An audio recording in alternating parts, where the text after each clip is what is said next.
And we're recording. I'm not going to promise we're going to have a short day-to-day, but I don't think we're going to have as long of a day-to-day. And the reason is, without anybody in Sulphur Springs, I mean, we don't really have... Oh, no, never mind. Letydric's here, so... I'm just playing. Oh, yeah, I had to go get the sheet. So that's what... Because I didn't have the grade conference sheets, with us on camera, so Letydric had to go grab one. And just... Hopefully what's being said there is that sheet is being signed on one part, cut in half, and then the signed part's coming to me. And that's that. And everybody looking for a pen, I guess. Or no, getting set up. I don't know why I feel like narrating this entire speech. I apologize to Patrick. Let's see. So, today basically all we're doing is, one, I want to start off and prepare you for what next week is, which is we're reading Heart of Darkness, which is Conrad. So it actually runs from pages 2404 to 2465. So it's basically like a small novel. It's like a novella. But people generally call it a novel, not a novella, because it's, I don't know, the scope of the novel is actually like you would normally have a novel. It's long enough. Additionally, I should tell you that the whole story is narrated by a guy named Marlowe, but not really. If you look at when you're reading the whole book, every paragraph, it seems, starts with a quotation mark, like a double quotation mark. Because you're getting Marlowe, but it's actually a dude who's on a boat listening to Marlowe, like in the early morning, tell this story. And they're like, here he goes again, and he tells his story. You will probably find it either horrifying and or boring. But I'm going to tell you that when I read it, at least when I get to the end, and I will read the ending aloud in class, I find it to be hilariously ironic. Like the whole story, especially the ending. Given everything that's written in the story up to that point, I find the last 3 to 4 pages of the story to be just utterly absurd and pretty amusing, actually, considering everything you've been through. So keep that in mind. Maybe if you look for the humor, you'll find humor as well. Of course, you're going to find some... It's a story about, race. So you're going to find some horrifying remarks that white people from privilege, make about poor people in African nation, because that's what it's about. Is like essentially the British Empire has come down to Africa to basically take everything it's got. They've enslaved the local population. They're trying to find ivory to then take back and sell. So they're pretty much just enslaving people, and it's kind of awful to read about what Marlowe is actually doing or is involved with, in the dismissive way in which people aren't even talked about as people. It's almost sometimes like they're talked about as cattle, and he doesn't even realize he's doing it. But that is, of course, horrifying and can at times be boring because he's just talking the whole time, like he's a person narrating a story, which is what he is doing. But at the very ending, after all that horror, the ending that we get is kind of ridiculous to that tale of horror and woe and searching for somebody. So just keep that in mind. Maybe it'll make it slightly more enjoyable. At least you can find some stuff in it too. Maybe even think about a research paper for. And that discussion post will be due this Sunday. The week after that, though, we're reading Yeats, which is actually fairly short. Then week 11, we go back to a short story form, which we haven't done in a long time. Those who've had 1302 is probably the last time you read a short story, but James Joyce's The Dead, as opposed to one of his really long novels. And then the hardest thing we'll read is T.S. Eliot's The Wasteland. That's the only thing you're allowed to write about for the discussion post that particular week. And then we go in probably the easiest stuff we're going to read, which is week 13. And then we're done with readings. No more readings after that. Today, one of the reasons this might not be as intensive of a class is there's not a quiz over these poems I'm going to do. However, there are 3 questions on the final exam, I believe, 1 for each of them. I'm going to be reading Alfred Lord Tennyson's Ulysses, Robert Browning's My Last Duchess, Matthew Arnold's Dover Beach. We're going to start with My Last Duchess, then do Dover Beach, then do Ulysses. I think, because that just tends to be how I do it. They are in blue, which means you can't write about them. Specifically, I don't want anybody to write about My Last Duchess. Dover Beach, I also prefer people not use, unless you can make a really good case for it with a good topic. Sometimes people just go for like the low-hanging fruit. Y'all know that metaphor? Like easy to grab. Ulysses, I've never had anybody do a good job with it, but it's one where if you thought you could ask me through an email, say, hey, would this work? I could take a look at it and see. But for right now, they're all blue. You just have to ask ahead of time if you want to try doing one of those for the research paper. I should mention as well that if anybody's been emailing me, this has been the week of meetings. I think it's like a college requirement or something maybe that like if there are committees that we have, that those committees need to meet at least once a year, once a semester. And as a result, basically, this must be like close to like the due date week or something, because almost all of the committees it seems like I'm on are meeting in this 1 week. And usually the time I get like emails and things answered is Tuesday afternoons and Thursday afternoons. That's the time when I really concentrate on answering. And I've had to drive to Paris for a meeting on Tuesday, and I'm also driving to Paris for a meeting today. So you may notice, I've sent Engl's email, haven't got a response back. I have been seeing them come in. So if you've told me like, hey, I won't be there today, or I'm having trouble with this, I've gone like, okay. But if it's something really urgent, I've emailed back from my phone. I just don't like to email from my phone. I've realized it doesn't display email in my sent folder, so I can't show that I've actually replied in a way that I can on the web version. So I have seen it. I've even seen ones where people said, hey, I'm sick, I don't think I'll be there, but then they come anyway. I mean, I've seen those emails as well. But I will be replying to emails, well, at least the ones where, it needs a reply. Probably tomorrow. It's going to be like my big concentration, I think, at work tomorrow. Are there any questions about anything before I move on and talk about these poems? Or we talk about these poems? Can I give you my book? Yeah. That would help.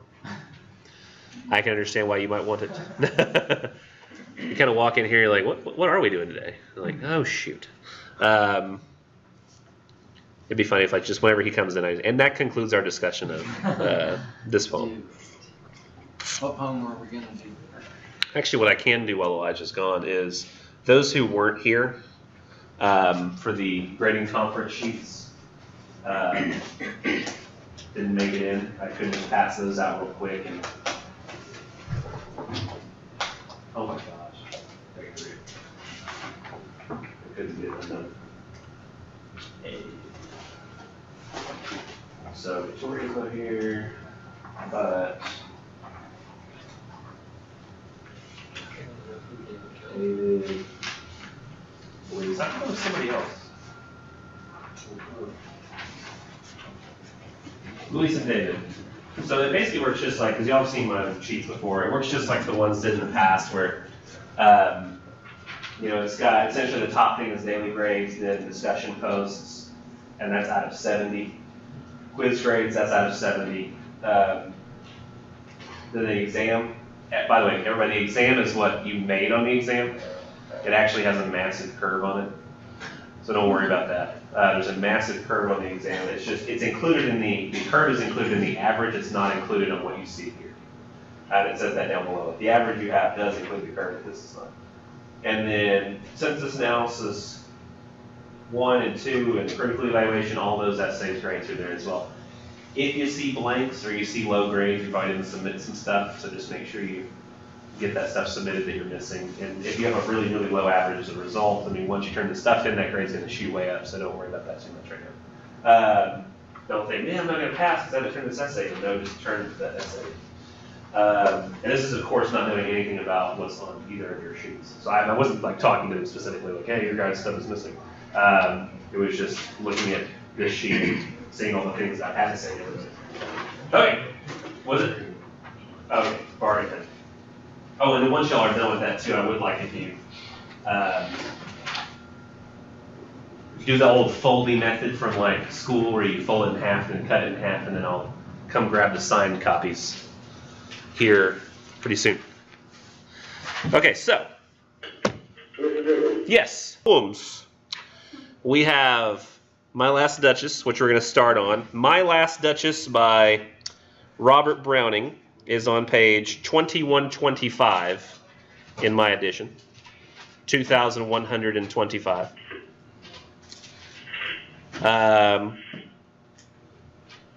I think there's some layers to this poem which make it pretty interesting, but the one reason I don't like having people write about it is the only essay I ever get is My Last Duchess and domestic violence. Over and over and over again. I don't even really think it's that important of a poem. So I used to have like out of like 10 papers that were written, I would have like 3 written on Last Duchess and domestic violence. This is supposed to be like usually my class that gives me really original ideas. And they were all like the same one over and over again. So that means I am expecting a ton of original ideas out of all of you. No pressure, except all of it. Here we go, My Last Duchess. And it says down here that the poem is based on incidents in the life of Alfonso II, Duke of Ferrara, in Italy, whose first wife, Lucretia, a young woman, died in 1561 after 3 years of marriage, only 3 years. Following her death, the Duke negotiated through an agent to marry a niece of the Count of Tyrol. Browning represents the Duke as addressing this agent. So it's a guy who his wife died, and then so right after his wife dies, he basically figured he arranges another marriage to another woman. And so he thought, oh, I'll dramatize this in poem form. It actually has more of a story feel, I think, than any of the poems that we've read thus far. Probably. Maybe besides Ozymandias. That's my last Duchess painted on the wall, looking as if she were alive. I call that piece a wonder now.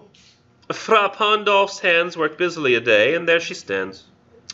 Would it please you to sit and look at her?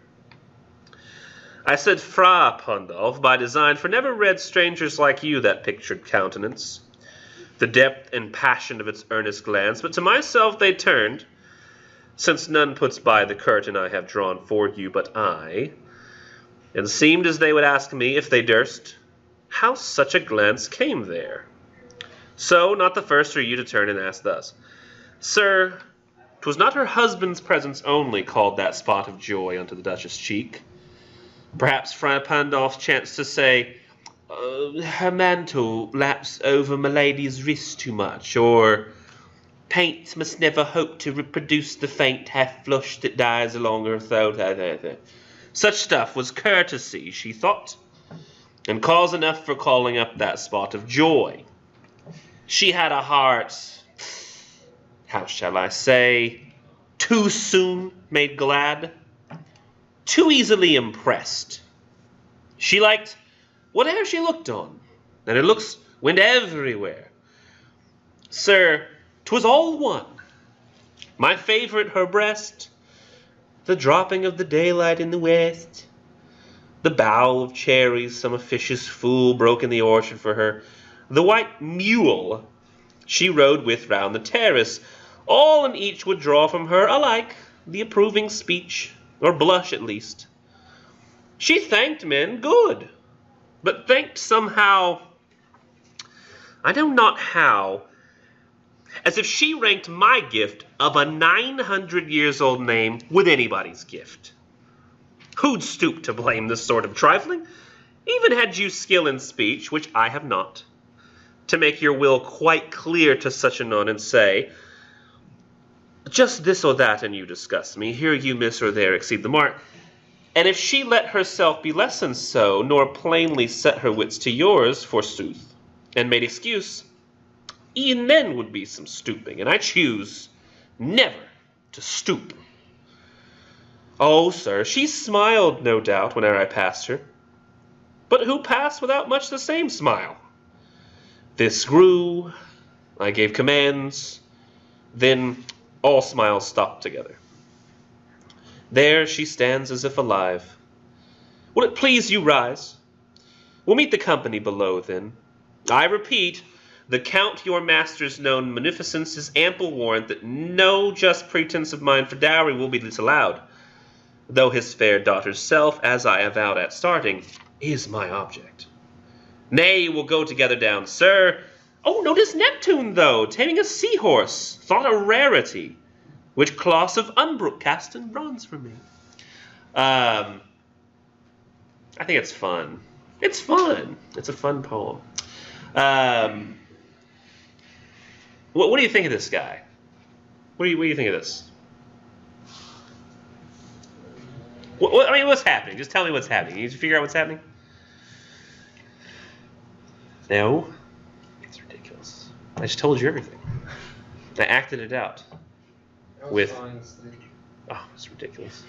Absolutely ridiculous. I was like struggling to keep my eyes open the whole time. I'm sorry. I do it in every class though. So oh, okay. So it's just a result of being tired, isn't it? I just thought it was really weird for a second. Like I breathed in and smelled a skunk, just for a momentary, like a little tiny. I was like, I went, what was that? Where is he? It's gone now. What is happening here? I mean, well, basically, I've told you the brief summary, but it's like... He thinks that she's not being grateful to him? Well, I mean, she's dead. Oh. So definitely not being grateful now. But I can see what you're saying is that when she was alive, he seemed to think that she was ungrateful. I believe that that's definitely the case. A lot more going on, but that's definitely one of the things that's going on. Do I need to go through it a little slow? Take it line by line, huh? Did he kill her? Depends on what you mean by kill. Did he, for example, shoot his wife as a result of an argument over money? No, nothing like that. Nothing is direct. Was he maybe the guy who owns the factory that is cutting back costs and fired the guy who then went home and shot his wife? Maybe in that regard, yes. I mean, this is a completely different story I'm telling. It's just a comparison. Like, is the person who pulls the strings responsible for the people who are under those strings? Did he kill somebody directly with his hands? No, he did not. Did he have a huge hand in whether or not she killed herself or died? Maybe. Because it says here, this is how it starts off. He's talking to the agent who's acting on behalf of the girl that he's intending to marry next. And a lot of people misunderstand the My Last Duchess, meaning it's actually like My Last Duchess, like my last one, that last lady I was married to. Because he's a duke and a female duke is a duchess, or the wife of the duke. And so he's talking about how, hey, take a look at this. There's a painting of her, and he worked on the painting, and apparently the dude asks, hey, what made her so happy in the picture? And he's like, you're not the first one to ask why she's so happy, And really anything could be the answer. He says maybe that the guy said, that the painter said to her, let me see, her mantle laps over my lady's wrist too much. I don't know what mantle means. Is he trying to say her bosom? Because if she's sitting for a painting, it's probably going to be like this, right? And so it's that time too when they had like because this is the 1840s, so they would have worn the kind of the corset with the, I don't know, what do you call it, bustier? I don't know the language. But it's got like probably that square design that's cut. And so that it's displaying everything up and out. And he might have said to her, oh, your mantle, but I don't know if that's exactly what he means by mantle. That's the only thing I can think of would be a mantle, like a shelf-like object that could perhaps be over her wrist. Maybe there's a much more common explanation. I'm just going to the worst one possible immediately. He says, or paint must never hope to reproduce the faint half flush that dies along her throat. So there's no way I could paint you properly. You're far too beautiful, or something like that. And she's, she developed this smile, like as a result of his compliments. He said, he says, such stuff was courtesy, she thought, and cause enough for calling up that spot of joy. So she would just, anytime, oh. And he said that she had a heart too soon made glad, too easily impressed. So she thought that she was, everything made her happy. Like, there's nothing that didn't make her happy. She's just like, this made her happy, that made her happy. She liked whatever she looked on. Look at that tree. Oh, what a nice board. Oh, look at that wall. That's a really cool clock back there with the silver on it. I love it. That kind of person. And so he said, her looks went everywhere. All was seemingly one. So, like, to her, everything could just basically be one thing because her reaction was the same to all of it. I've had some people say that they think that she cheated on him as a result of her looks went everywhere, but I think it's literally just her looks. It never talks about her romantically, and he never talks about any problems he had with her looking at anybody romantically. It's I think it's where our mind wants to gravitate to go. Like, if you're being mean to a woman, you've got to have a reason. Oh, I think she was maybe cheating on me. But all it really says, of even with those compliments that the painter provides, she just smiles. And she thought such things were courtesy. Nothing really like dark language here, like sexual language, I think, that would promote that she ever pursued any relationship with others. And he says, my favorite, her breasts. So he's like, my favorite, and also the sunset, and like a handful of cherries that some, idiot brought. And it says, oh, milady, some cherries. And she's like, oh, so you're so sweet. Look at that sunset. Thanks, hubby. Like, it was all the same to her. Like, nothing was different. Everything made her happy. And he says she thanked men, and I think he's using that more in the sense of mankind. Not really, because to me, almost, it seems like he's dismissive of womankind. So to him, it's only considered like mankind. Men can enwraps all. I don't know if that's necessarily how it's meant, but he says, thanked men, good, but thanked somehow, I know not how. And it's not like he says anything that's salacious about her here, where you're thinking, okay, here's the part where he reveals, she's cheated on him or something. Like, she looks like she takes way too much compliment in tiny things, or I don't know, something. It doesn't sound sinister the way he says it. It sounds more turning back on him, because he says, as if she ranked my gift of a 900 years old name with anybody's gift. So his problem with it is that she doesn't visibly on the surface appreciate him any more than any of these other things. He's like, I'm giving you a 900-year-old name. Like, I have a good family name. The Alfonsos. And you are not giving more respect to the Alfonsos than you are to anybody else. It pisses him off. He's like, I am important and I feel important, and you should acknowledge my importance, and everybody else should look worse by comparison. And most people read this and they're like, she sounds like a sweet girl. Like, it sounds like somebody you'd like to be, married to, because she's nice to everybody and seems to have no problem with anybody, very agreeable. And then he even asks, he says, well, who would stoop to blame this sort of trifling, right? He's like, why would I, because you sound, stooping, if you're whining, it's like kind of like a form of stooping, right? Is this the class where I've been clear that I don't like Trump? Mm-hmm. Okay. Think about, all the other presidents we've had. There's a level of respect there for others, right? Can you remember a time when... Obama would do, kind of passive-aggressive insults, mostly near the end of his presidency when talking about Trump. And I think it was probably as a result of tit-for-tat kind of thing. And he would do like little jokes for people that he knew, like at those dinners.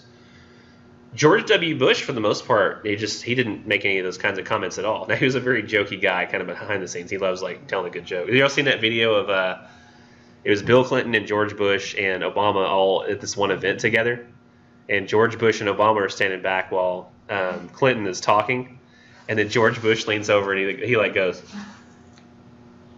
to Obama, and Obama goes, Yeah, he just starts laughing. and then he goes. And George Bush is still laughing and looking at him like, it was a great moment. It was like, he's just kind of a cut up guy, like a guy. He's like a president you feel like you could drink a beer with, you know. He's like a laid back Texas. Huh? He's a laid back Texas. Yeah, laid back Texas guy. Like, you know, there were a few items that were really important to him. For the most part, it was just kind of like, let's keep things chill. And so 9/11 just sort of fell on him. It wasn't. He never would have been the kind, I don't think, to wage war or anything like that. But just as soon as we were attacked, it was kind of like a thing. But most presidents have had that sort of respectful attitude. And so, you know, Trump he's kind of been a whiner. He whines and insults people all the time. And a lot of people look at that and they see weakness as a result. When somebody feels like they have to constantly berate others, and think of like the bosses you've had or teachers you've had even. Do you find that you have more respect for the teachers who've yelled at students to make them stop doing things, called out students, or the ones who don't directly address students in the class, the ones who don't shout at people, the ones who, you know, try to be calm and objective? I feel like I've always had more respect for the latter, not the ones that, like the teachers who they yell at students. Even if it's not me, I dread going into their classrooms because what if one day it is me? You know, it's just one of those things. And so he's saying here, he's like, I would not stoop to blame her for this sort of trifling, meaning I would not stoop to whine to her about how happy she is, because he realizes there's some stooping there. There's you kind of showing that you don't have the power in complaining about somebody's actions and the way that they act. And he says, even had you skill in speech to make your will quite clear, like even if you just say, oh, well, this disgusts me, you don't do this, don't do that. He says that's a form of stooping. Yet he still ends up basically stooping. Because later he says, I choose never to stoop, because, you know, stooping is beneath him. You know, he's got to always act with that level of respect, and then people should give him more respect even than he gives others. But at the end he says, oh, sir, she smiled, no doubt, whenever I passed her, but who passed without much the same smile? He's like, who would care? She's smiling at me, she smiles at everybody. Like, it's not anything special. And this is where it shows kind of what happens here. This grew, I gave commands, then all smiles stopped together. And that essentially sums up the whole rest of the relationship, is that he was unhappy with the fact that she just, oh, you're sweet and I like you and you're nice. And he got so annoyed with it, her being essentially just as nice to everybody else as they were to him, that he said, you can't do this anymore. You have to stop smiling at everybody. Those smiles should be reserved for me. They're my smiles. So he finally stooped to command her to do something. And so from then on, I guess she felt scared to smile. And to take somebody, you ever had somebody who's like really, really happy that you've known, who you've seen get into an environment where it's not a happy environment, and they're forced to like be, a lot of those people can't handle that, you know, going from like a very positive situation to being in a severely negative situation. That very well could have been what happened. I don't know if y'all have heard anything about the Austin bomber kid. He is dead now. A lot of people didn't know that, but he died. The cops found him and he was chasing him, and the cops kind of pinned him in with their cars. He was in a car too. It wasn't like pinned him with the car. But he had a bomb with him, and the bomb went off in the car and it killed him. But they found some stuff about him, and like he did film a confession video. They haven't released what was in the confession video other than proof that he knew about the bombs. He knew how they were constructed. He knew where they went and all kinds of stuff. But I think what could have happened to this kid very well could be similar to what happened to the Duchess here. I'm not saying this happens with everybody who's homeschooled. I'm not saying it. So I wouldn't say this happened. But they found that he was homeschooled. and that he was from a conservative Christian home. They assume this because his mom went to like a Christian college for her degree, and then she homeschooled. So if you think about the environment that he's in, he's a homeschool kid in the Austin, Texas area. I think it was like maybe Pflugerville. And he's a conservative Christian, okay? Think about what you know about Austin, Texas. While it is the seat for Texas government, it's a very liberal town. Very, very liberal town. It's like Austin is like it's like the California of Texas, almost. Like it's just, everybody there is incredibly liberal, especially like at UT. I mean, of course, there are some outliers. So this kid, he's homeschooled. He's kind of, maybe he's part of a co-op. I know he's part of some kind of co-op, but most of the co-op he does is also, I think, religious and probably conservative, because he went to like a church camp that did like or was it a church camp or like a church group where they would get together and like shoot guns together and do archery together. So it was kind of like church and like combat skills type stuff. And so he knew some other kids, but they obviously had like his same kind of. There aren't going to be a whole lot of liberal gun toters out there. There's some, but there's not going to be a lot. And so he'd mostly been exposed to just like the conservative Christian ideals growing up. And then when he actually went to Austin Community College after that. When he graduated high school, he went to Austin Community College. And he didn't get a degree there. He took some courses. But his mom said like after that he had planned to maybe go like on a mission or something, and then just didn't do that.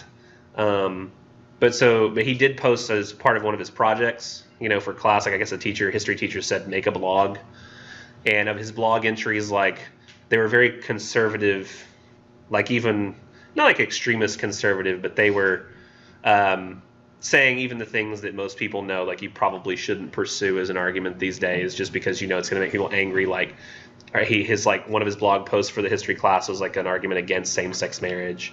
I don't know if it was already after it had been legalized or not. But a couple of other of those topics that I think that are now, they're things that maybe conservative Christians will feel in their hearts, but they don't say out loud, because they know that that's not the vast majority of people's opinion, or it's not like you don't say those opinions. These are the kind of things that you sort of keep to yourself and go, okay, this is my religious belief, so I'll just keep that to myself. But he was openly expressing it to Austin Community College kids and professors.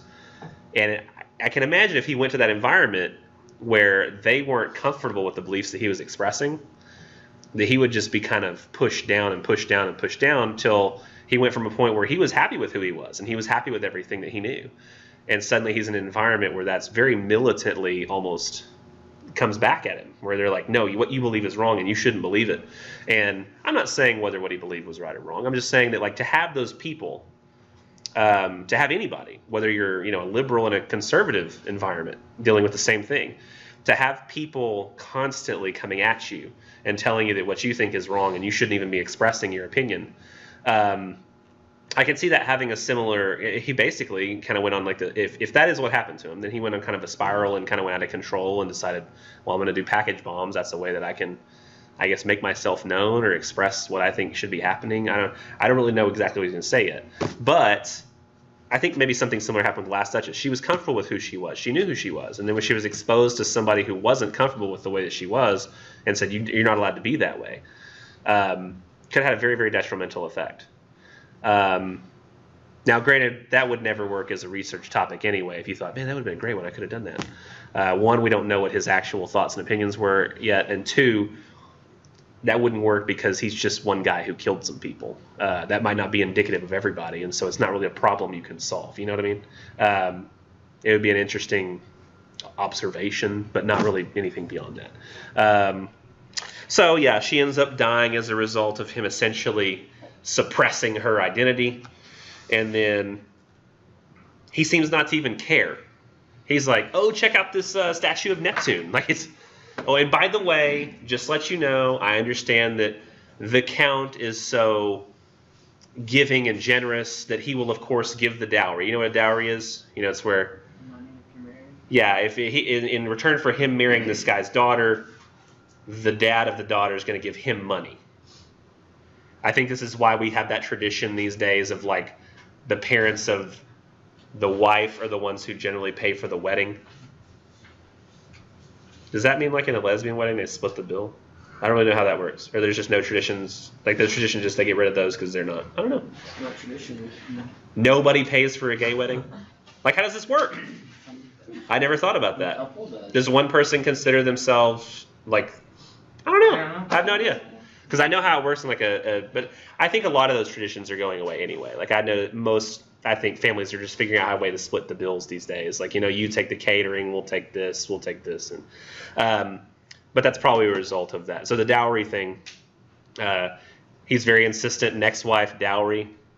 But really, he says like, though his fair daughter's self, as I avowed at starting, is my object. He's like, all I really care about is her. But of course, I want the dowry. Yeah, it's like the first thing he mentions is the dowry. So that's all he really cares about. And I mean, what is this agent thinking? He's like, yeah, so this girl smiled too much, so I told her to stop, and then she died. I'm sure I'll love your wife, though. I mean, the one that you're going to provide me. This will be great. Make sure the dowry's there. We'll make sure got that money. Get that money. Yeah, it's just to me, it's a heartless guy talking about. Yeah, one time I had this wife, and now she's not there anymore. Take a look at this other thing, though, because he just like literally goes to the next statue. To me, it's very, very messed up. Any other thoughts?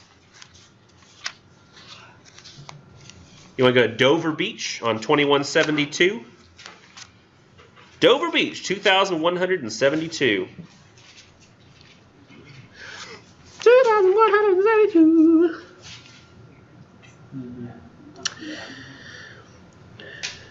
Interestingly,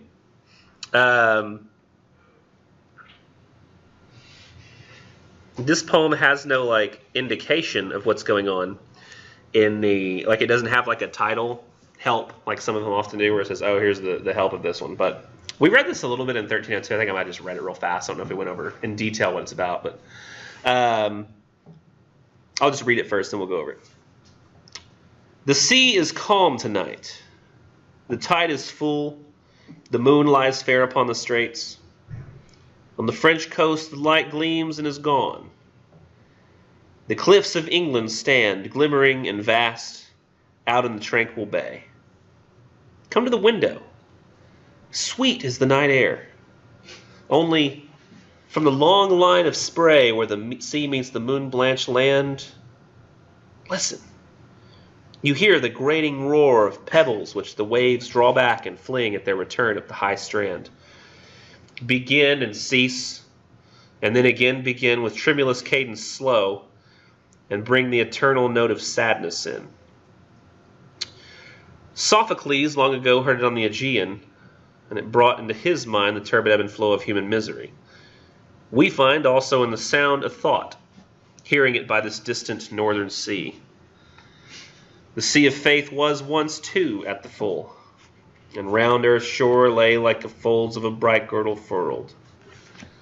But now I only hear its melancholy, long, withdrawing roar retreating to the breath of the night wind, down the vast edges drear and naked shingles of the world.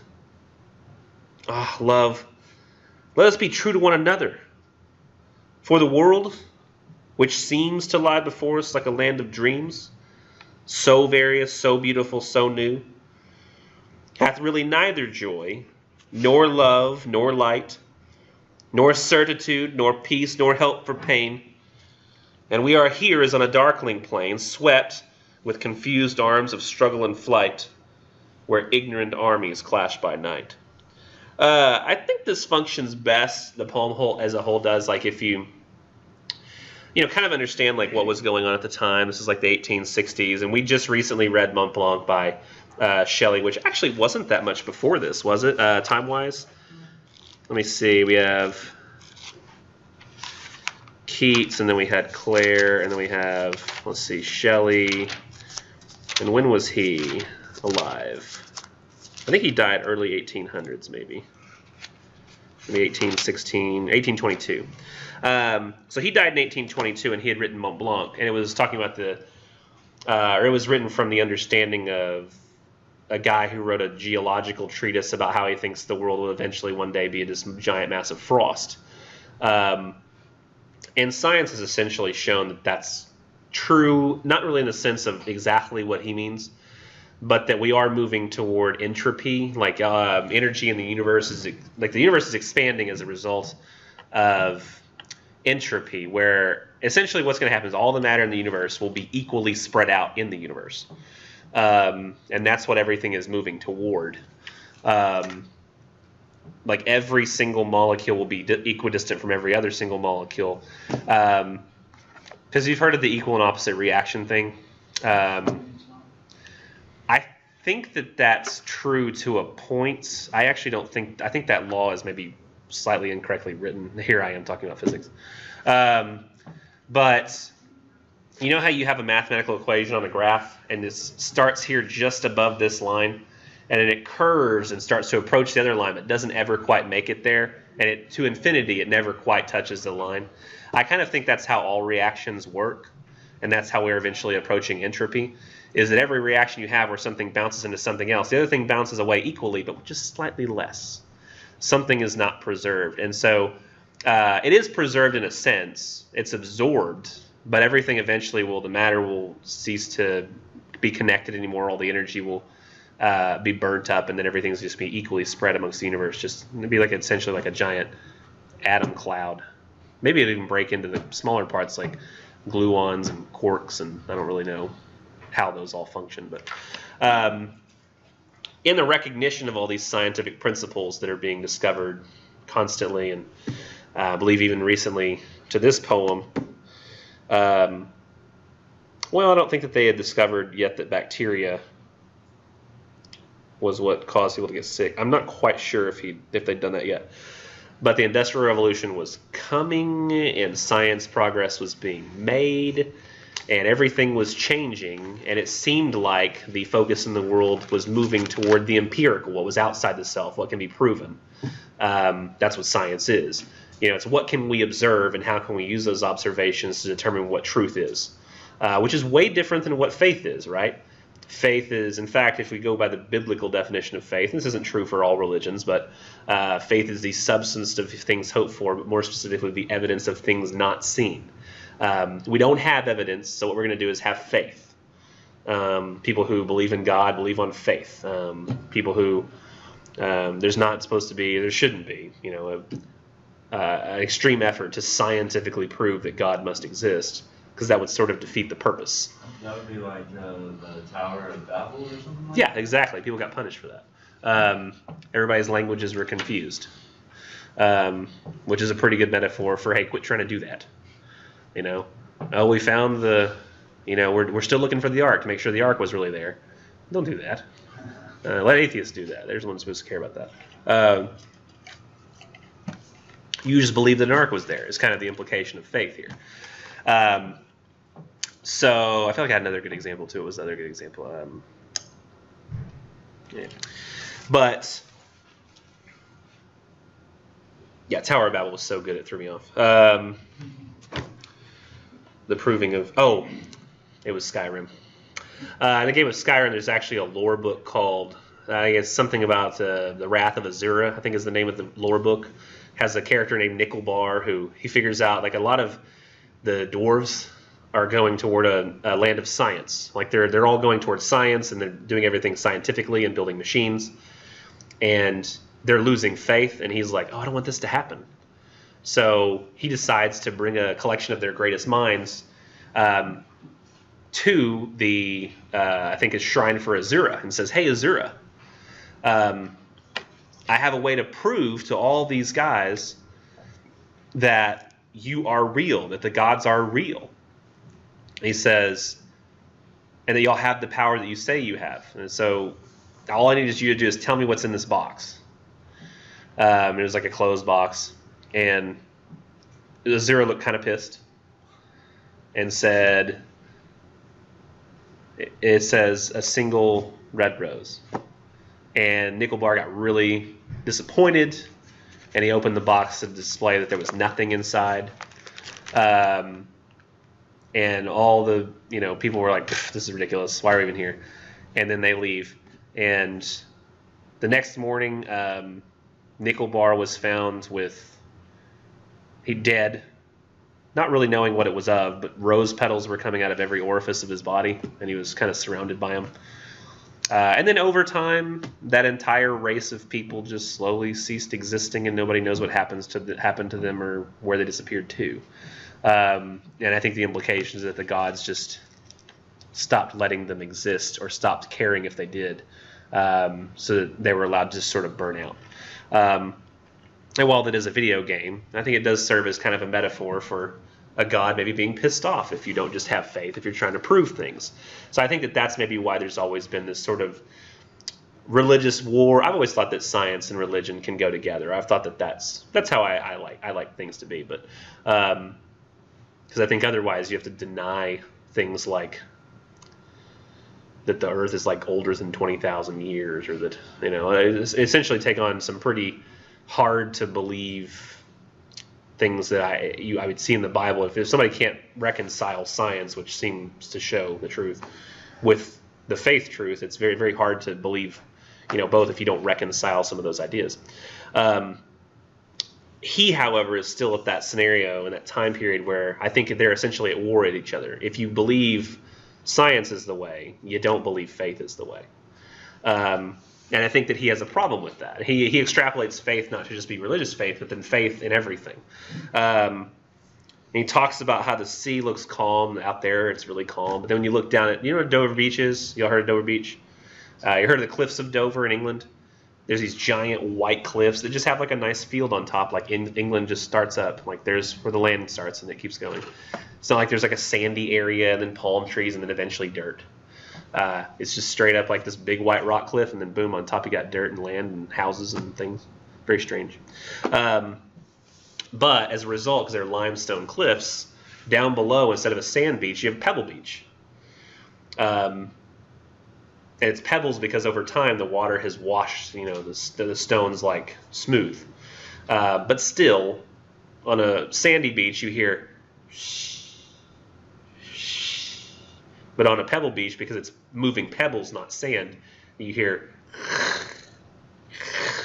So it doesn't have that same sound. It has a much more violent sound. And so that's what he's hearing. He's hearing, while he's looking out on the sea and seeing, I look at the tranquil bay, he's hearing the crash. And he calls them ignorant armies at the end. Ignorant armies clashing by night. It just seems like the water's smashing up against the pebbles, and the pebbles are smacking against each other, and none of them even have really any idea what they're doing. And I think he likens that to this evidence-based society. Because he says, once long ago, the sea of faith was at 2 at the full. But now I only hear a melancholy long withdrawing roar, retreating to the breath of the night wind. So he says, like, we used to be full of faith. We used to have faith. And he says, now that we don't have faith, we need to be true to one another, you and me.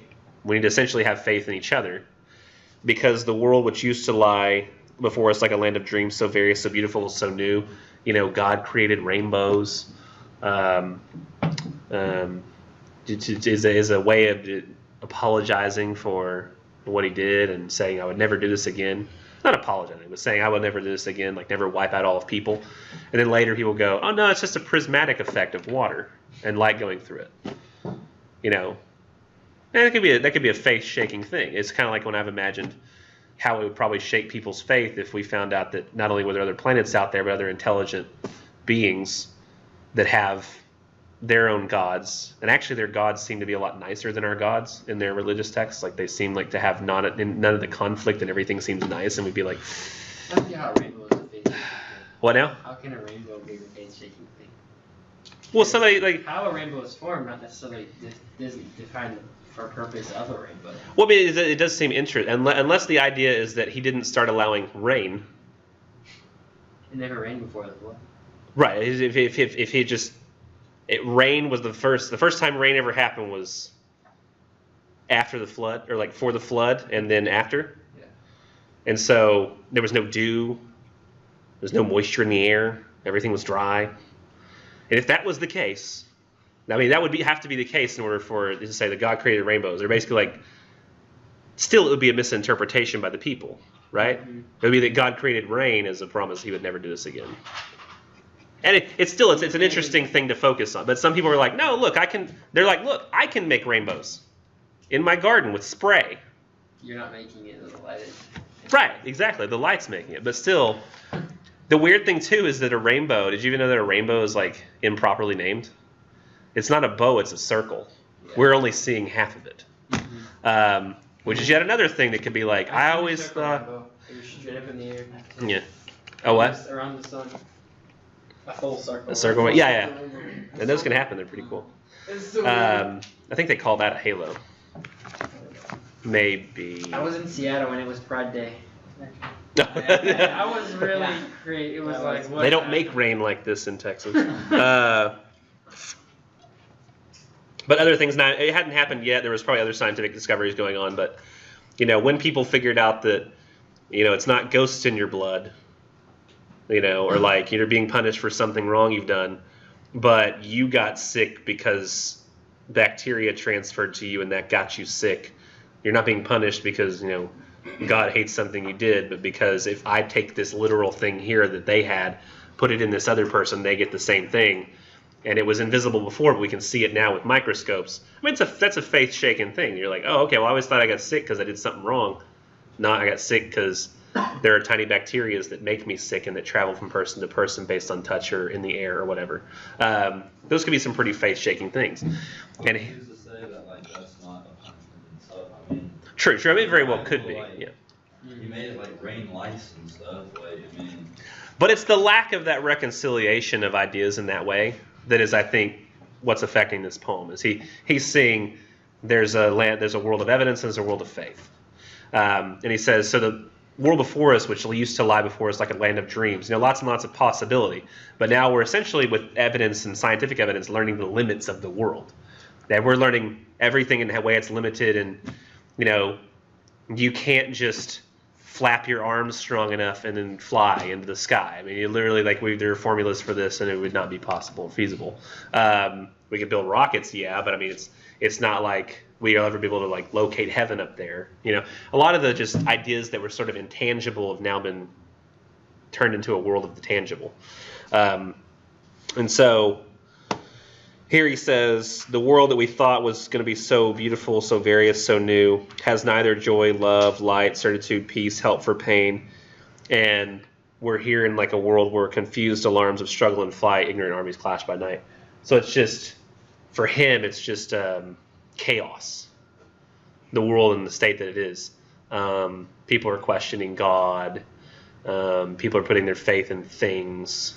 We're going to have to be true to one another because nobody's being true to anything else. And that does seem to be like a lot of the institutions that we had, or traditions that we had. They sort of go away over time when people focus more on that which is outside themselves and what can be proven, as opposed to things that they choose to have faith in. Not always, but sometimes. But I probably should move on to the next poem. Ulysses, which is the last poem. Ulysses by Alfred Lord Tennyson on page 2032. I mostly just included this one because I think it's a really cool, rousing speech. 2032? Hey, my wife just called me, but if she calls me back, I'm going to answer it, because usually if she calls me twice, it means it's some sort of emergency, okay? Just warning you if it happens. 2032. 2034 is what mine is. It's 2034 in yours for Ulysses? Okay, it might be a different page in different editions. So 2032 or 2034. So this is Ulysses, which is the same as, oh man, what's the other name for him? Odysseus. Did you say that already? No. Okay. It's Odysseus from the Odyssey. They've all gotten home. They've been on adventures. And really this is an interesting addition because I think a lot of people come home with him here, it seems. But I believe in the reality of the epic poem by Homer, I think he's the only one that comes back. I mean, I might have that slightly wrong. I think he's the only one who makes it. But it's him sitting here at home after they're already back, after they've been there a while. He's the kind who needs to go on adventures, and they're not on adventures. And he sort of talks, he gives a rousing speech to his men, like, let's get back to it.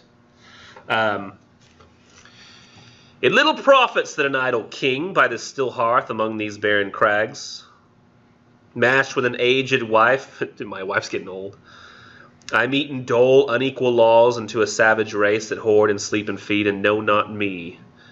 Like nobody even gets who he is or who he. It kind of reminds me of Soldier's Home a little bit. That poem, that story we read that one time, where he's been on all these adventures. He's seen the world. He's seen war. He's seen people die. And he gets back home. Everybody's like, go get a job. Go. You want to borrow the car? Like, I don't care about any of that stuff anymore. I've seen bigger things. And he's like sitting here having to like, yes, you did kill his sheep. You owe him 10 sheep. When he's literally like fought a cyclops. When he's been punished by the gods before and made it out alive. He's like, I do like all this nothing stuff. I cannot rest from travel. I will drink life to the lees. All times I have enjoyed greatly, suffered greatly, both with those that love me and alone, on shore and when through scudding drifts the rainy Hyades vex the dim sea. It's just such a quotable poem too. Like the next line I've underlined, I love it so much. I am become a name. That's essentially how people are. I mean, if you become so famous, you've become a name. People just know your name. Like, oh yeah, Odysseus, Ulysses. For always roaming with a hungry heart, much have I seen and known. Cities of men and manners, climates, councils, governments. Myself not least, but honored of them all. And drunk delight of battle with my peers, far on the ringing plains of windy Troy. I'm a part of all that I have met.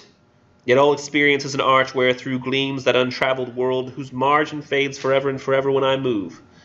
How dull is it to pause, to make an end, to rust unburnished, not to shine in use. As though to breathe were life, life piled on life were all too little, and if one to me little remains. I'm getting old. But every hour is saved from that eternal silence, something more, a bringer of new things, and vile it were for some 3 suns to store and hoard myself, and this gray spirit yearning and desire to follow knowledge like a stinking star beyond the utmost bound of human thought. It's wrong for me to sit idle and not go do anything and find out more things and go on adventures. I'm an adventurer. This is my son, mine own Telemachus, to whom I leave the scepter in the isle, well loved of me, discerning to fulfill this labor by slow prudence to make mild a rugged people, and through soft degrees subdue them to the useful and the good. Most blameless is he, centered in the sphere of common duties, decent not to fail in offices of tenderness, and pay meet adoration in my household gods, to my household gods when I am gone. He works his work, I mine. He's like, so he's fitted for leading. My son is. He can do it. I got other things I got to do. And he says here to his men, there lies the port. The vessel puffs her sail. There gloom the dark broad seas. My mariners, souls that have toiled and wrought and thought with me, that ever with a frolic welcome took the thunder and the sunshine and opposed free hearts, free foreheads. You and I are old. Old age hath yet his honor and his toil. Death closes all. But something ere the end, some work of noble note may yet be done. Not unbecoming men that strove with gods. The lights begin to twinkle from the rocks. The long day wanes. The slow moon climbs. The deep moans round with many voices come, my friends. 'Tis not too late to seek a newer world. Push off. And sitting well in order, smite the surrounding furrows, for my purpose holds to sail beyond the sunset and the baths of all the western stars until I die. It may be that the gulls will wash us down. It may be we shall touch the happy isles and see the great Achilles, whom we knew. Though much is taken, much abides. And though we are not now that strength which in old days moved earth and heaven, that which we are, we are. One equal temper of heroic hearts made weak by time and fate, but strong in will to strive, to seek, to find, and not to yield. It's a rousing speech about let's not just get old and die. Let's go keep doing what we're doing. Let's go take the world, man. Sit here and die. Can you imagine him like this modern day Oedipus, or not Oedipus, but Odysseus would almost like be like in a nursing home. Talking all the people around. Like, listen, what are we doing here? Let's just get up, get out of here. Better to live out there than to die in here. And yes, we'll die both ways, but let's die with with honor, you know. Not die waiting for somebody to take care of us. It's not what we need. I like it for that. It almost sounds like, to me, it sounds like a football coach before the big game. Make the whole, I don't know. I like the idea of Odysseus doing that. He was always well spoken. So there's so many good quotes in there. If you go find those good quotes, they're really good. But I think that's about it. Y'all got anything else y'all want to say? Yeah, I'm going. I'm going to be leaving pretty quick, so if you try to come back here and find me, I'll be gone because I got a meeting in Paris.